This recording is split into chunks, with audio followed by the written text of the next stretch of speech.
Hi guys! Welcome back sa aking vlog. For today's vlog, magluluto tayo ng tokwa o tofu. Ito ay saring produkto ng nag-iisang soya milk king ng Claveria, si Jerry.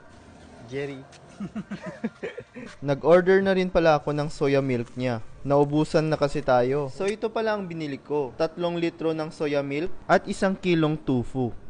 Karamihan naman sa atin ay alam na ang pagkain ng tofu ay very healthy. Sa mga health conscious, pwede itong i-substitute sa karne. At syempre, very affordable ito. At yun na nga, lulutuin ko na ang tofu habang fresh na fresh pa. So bale, bebreading ko muna siya at pagkatapos ay piprituhin.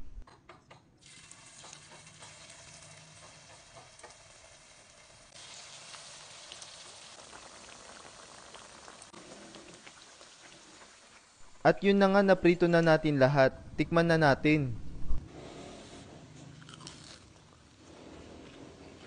O rinig nyo ba yon? Napalingon ako, narinig kasi ng kapitbahay namin eh. Very crunchy at masarap, parang lasang nuggets. Kaya para sa mga mommies, pwede rin ito sa mga kids. At hindi doon nagtatapos ang pagluluto natin. Lalagyan natin ng kaunting twist. Isagad na natin ang pagiging healthy ngayong araw. Lang guys, share ko lang, try nyo rin ito. Please don't forget to like and follow my page. Thanks for watching!